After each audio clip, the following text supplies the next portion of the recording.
أعوذ بالله من الشيطان الرجيم بسم الله الرحمن الرحيم السلام عليكم ورحمة الله وبركاته everyone. My name is Mohammad Hanan and I'm foundation level student at Rehan School Islamabad Baraku campus.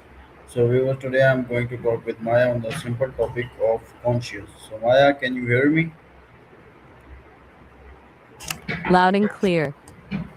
Alright Maya, my first question is what does consciousness mean? In the simplest terms, it's your awareness of your own existence, the feeling of being awake and experiencing the world around you. It's that internal narrator, in the sense that there is a you inside your head experiencing everything. Alright Maya, thank you. My next question is how do scientists define awareness? Scientists usually look at it as the brain's ability to process information and react to it.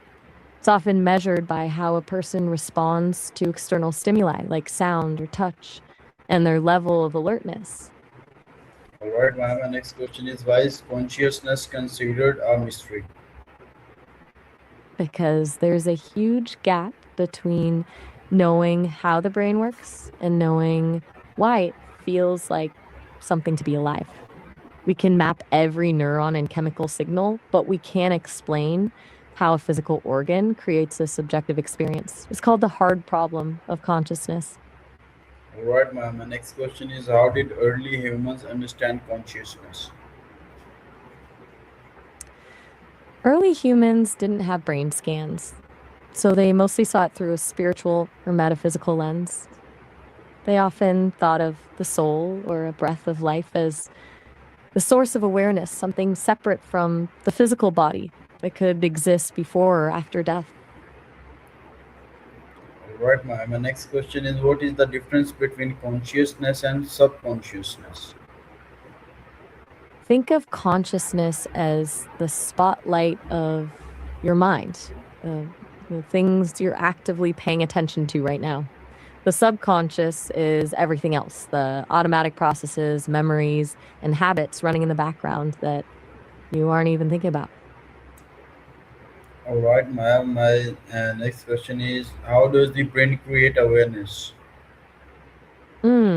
It's still a bit of a puzzle, but the leading theory is that awareness emerges from the complex networking of neurons firing together. When different parts of the brain synchronize their activity, it creates a unified experience of a single moment. It's basically like a massive, high-speed orchestral performance happening in your head. Alright, ma'am. My next question is how did early humans understand consciousness? Like I mentioned, they didn't have the science we have now, so they Alright. leaned into spirituality. So my Ready for next the next one? so my next question is why do humans have self-awareness? It probably gave us a massive survival edge. Being able to recognize ourselves as separate individuals allowed us to predict how others might think, plan for the future, and understand our place in a social group. It's essentially the ultimate tool for navigating complex relationships. Alright, ma'am. My next question is what role does memory play in consciousness? Memory is basically the glue that holds your consciousness together. Without it, every moment would feel like the first time you've ever existed, and you'd have no sense of who you are or where you're going. It creates a continuous story of you across time. Alright, ma'am. My next question is how does consciousness affect decision making? I'm sorry, I didn't quite catch that last part. How Could you say do that again? Yes, for sure. My question is how does consciousness affect decision making? I'm still a little stuck on that phrase. Do you mean how it affects the way we perceive things, or maybe how we make decisions? Affect decision making. It acts as the filter. Your consciousness lets you weigh options, consider consequences, and override those automatic subconscious urges. It's the difference between reacting on instinct and actually making a choice. Alright, ma. Thank you. My next question is can animals be conscious? Most likely, yes. Many animals show clear signs of awareness, like dolphins and elephants who can recognize themselves in mirrors. They definitely experience pain, joy, and fear, even if they don't describe it the way we do. All right, ma'am. My next question is, how do philosophers explain consciousness? Philosophers are all over the map on this one. Some believe it's a purely physical product of the brain, while others argue it's something completely separate, almost like the brain is just a radio receiving a signal. Then you've got the panpsychists who think consciousness is actually a fundamental part of everything in the universe, even down to the smallest particles. All right, ma'am. My next question is, what is the hard problem of uh, consciousness? That's the big one. It's the question of why and how physical processes in the brain actually give rise to subjective experience. Like we can explain how the brain processes the color red, but we can't explain why red feels like red to you. All right. My next question Still got is, more? yes. How did ancient civilizations view the mind? Ancient civilizations were practically obsessed with the moon. Most saw it as a deity or a powerful spirit that controlled the tides, the night, and the cycles of time. For many, it was the celestial clock they used to build their first calendars. All right. My next question is, why did philosophers connect consciousness with the soul? Because it felt like the only logical explanation for something so intangible.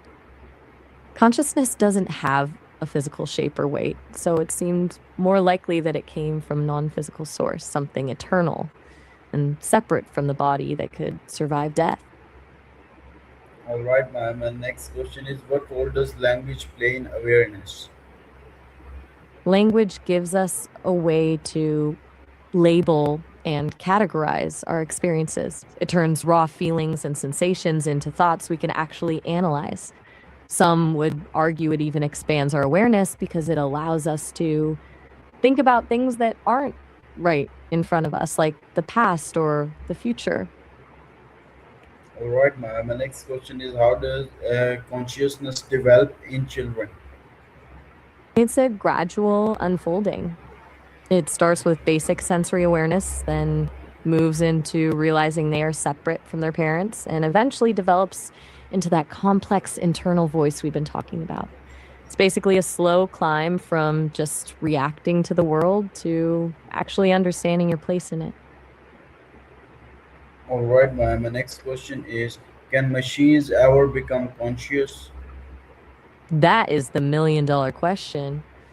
Some people think it's just a matter of enough processing power and the right code.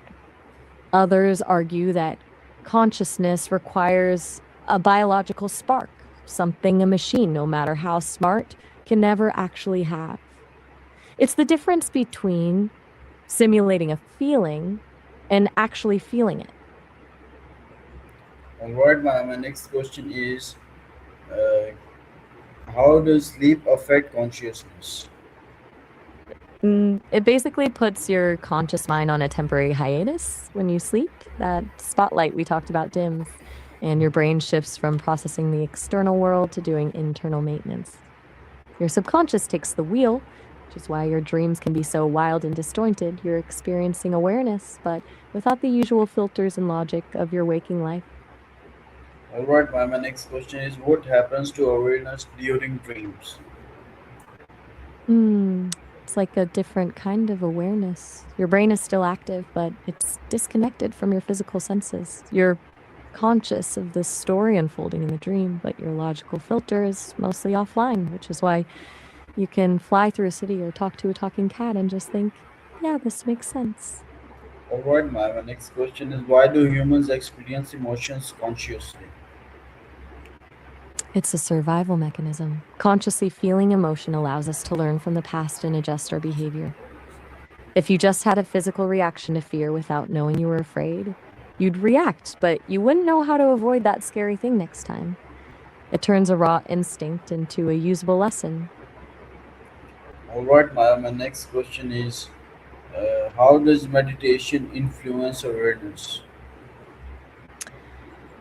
It basically trains your brain to be an observer instead of being swept away by every thought or emotion. Meditation helps you step back and just watch them pass by. Sharpens your focus and makes you more aware of the present moment without judging it. All right, Maya. My next question is, what is mindfulness consciousness? Mm. It's a specific kind of awareness where you're fully present in the moment. Instead of worrying about tomorrow or dwelling on yesterday, you're just noticing the sounds, smells, and feelings of right now without trying to change them. It's like switching from being a character in the movie to being the person watching it. All right, Maya. My next question is, how does the brain process reality? It doesn't actually see reality as it is, it creates a version of it. Your brain takes fragmented signals from your eyes, ears, and skin, then fills in the gaps based on what it expects to see.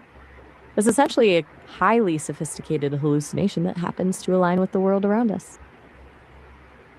All right, my next question I'm still is, here why do people experience different perceptions of the same event? because no two brains are using the same filter. Your memories, your mood, and even your culture change how you interpret what's happening. It's why one person sees a chaotic crowd as exciting, while another sees it as overwhelming. All right, my next question is, how does the brain process reality? Like I said, it's All right, Maya. So my next question still on the is, what role do senses play in consciousness? they're the gateways.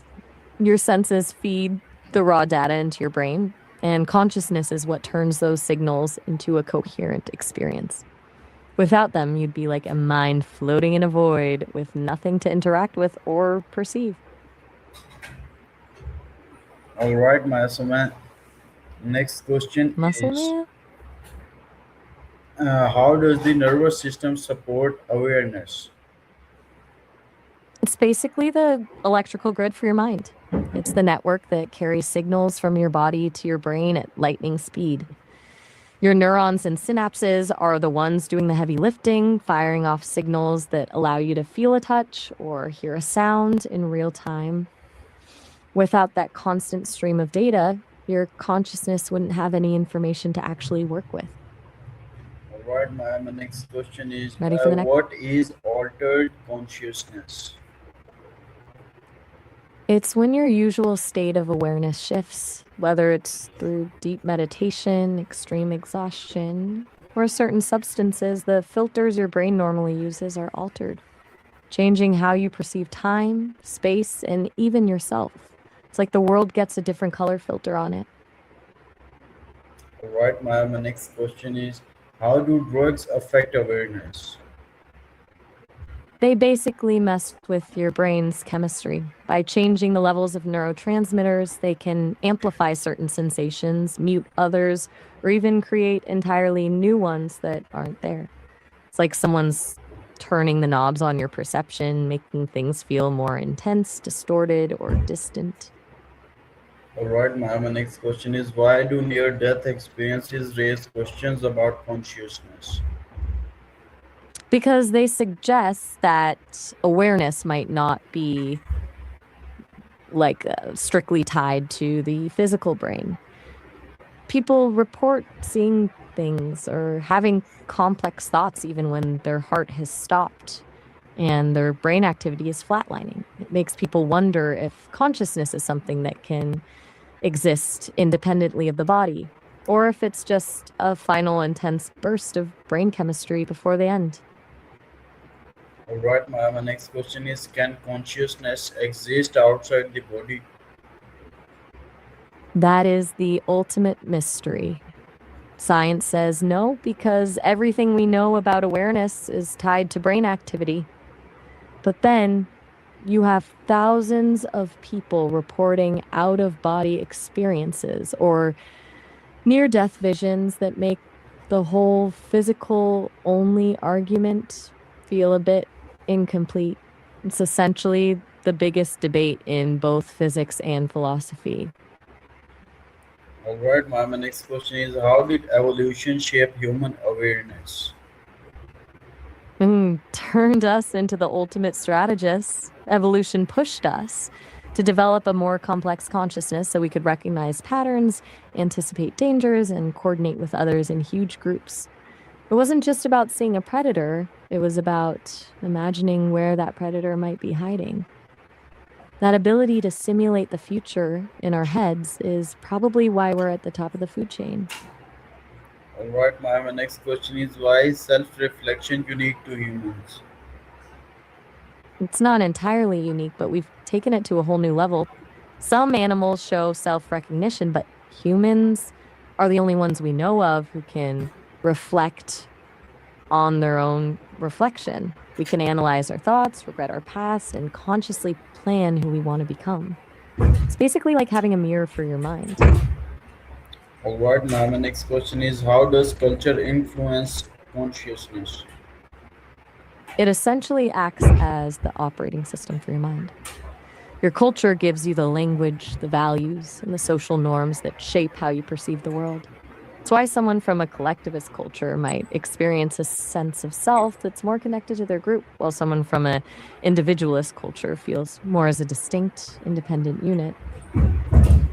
All right, my next question is what role does religion play in understanding awareness? Mm. It often provides the framework for the why instead of the how. Religion usually views awareness as something sacred, often linking it to a soul or a divine spark that connects the individual to a larger, universal truth. It moves the conversation from biological functions to spiritual purpose. All right, my next question is how do Eastern philosophies explain consciousness?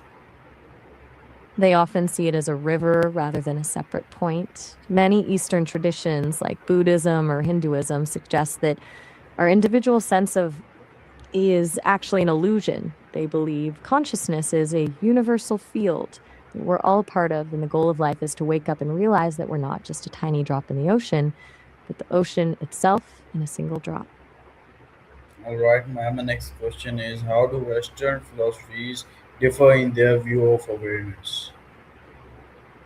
Western thought tends to be a bit more fragmented and analytical, while Eastern views often lean toward unity.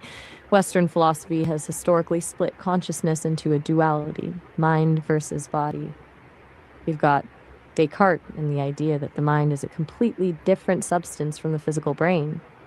More recently, there's a strong push toward materialism, which argues that the mind is just what the brain does, period. It's a much more clockwork approach to the soul. All right, my next question is what is collective consciousness? It's the idea that a group of people share a collective set of beliefs, ideas, and moral attitudes. Think of it as a shared mental atmosphere that influences everyone in the group without them even realizing it. It's why certain things just feel right or wrong in a specific society. All right, my next question is how does social interaction shape awareness? It's like a mirror. We learn who we are by seeing how others react to us. Every conversation, every shared laugh, and every conflict helps us refine our own sense of self and teaches us how to navigate the boundaries between me and you. All right, my next question is can consciousness be measured scientifically? Not directly. We can measure brain waves, blood flow, and response times, but we can't actually see a subjective experience. We can track the physical evidence of consciousness, but the experience itself remains a private, internal event. All right, my next question is how does attention relate to awareness?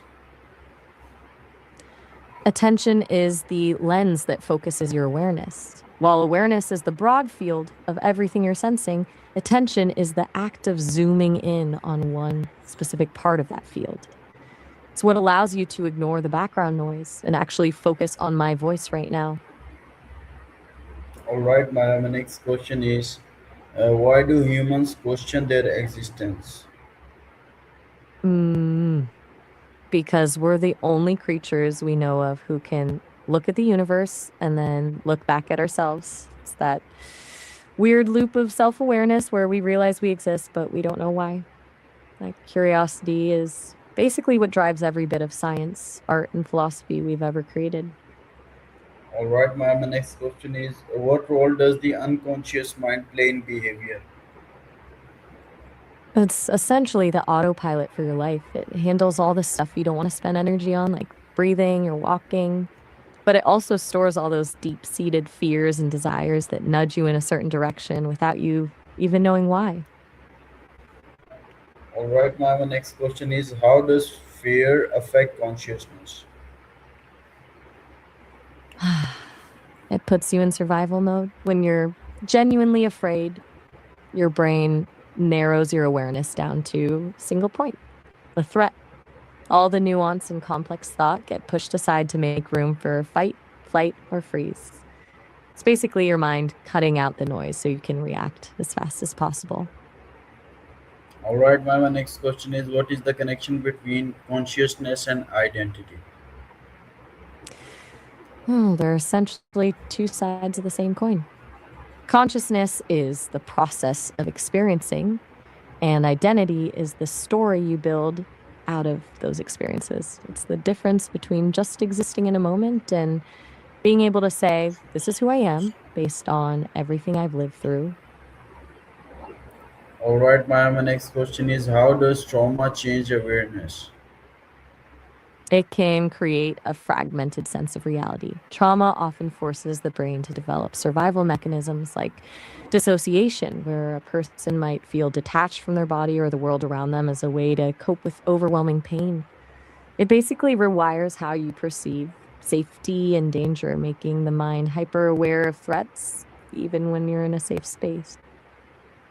All right, my next question is how does trauma change awareness? Like I said, it All can right, fragment your all sense right, of reality. so my next question Still is on the conscious. can memories after consciousness I think you're asking if memories can exist without consciousness, right? can memories alter consciousness? Absolutely. They're the lens you use to interpret everything. If you have a memory of being bitten by a dog, your consciousness doesn't just see a puppy, it sees a potential threat. Memories change the flavor of your current awareness based on what you've already lived through. All right, my next question is why do humans experience inner thoughts? It's like having a private workspace in your head. It lets us process emotions, plan for the future, and rehearse conversations before they actually happen. Basically, it's where we work through the world without the risk of saying everything out loud. All right, my next question is how does imagination connect to awareness? Hmm. Imagination is like a sandbox for your consciousness. It allows you to create scenarios, images, and feelings that aren't actually happening in the physical world. It's basically your mind's way of practicing for the future or exploring possibilities without having to actually leave your seat. All right, my next question is what role does creativity play in consciousness? It's the ultimate expression of awareness. Creativity is when you take everything you've perceived and remembered and then rearrange it into something completely new. It's your consciousness refusing to just be a mirror of the world and instead deciding to be a lamp that sheds its own light on things. All right, my next question is can artificial intelligence understand emotions? It can recognize them, but it can't actually feel them. AI can analyze patterns in a voice or a face to tell if someone is sad or happy, but there's no no internal experience behind it. It's all math and data, not a feeling. It's simulating empathy, not experiencing it. All right, Maya, thank you for giving me this information in detail. So, bye bye. See you soon. Take care. Anytime, you're very welcome. It was a deep dive today. So, viewers, this was my AI session with Maya. I hope you like it. We'll meet again in the next video. Until then, Allah Hafiz, Pakistan Zindabad.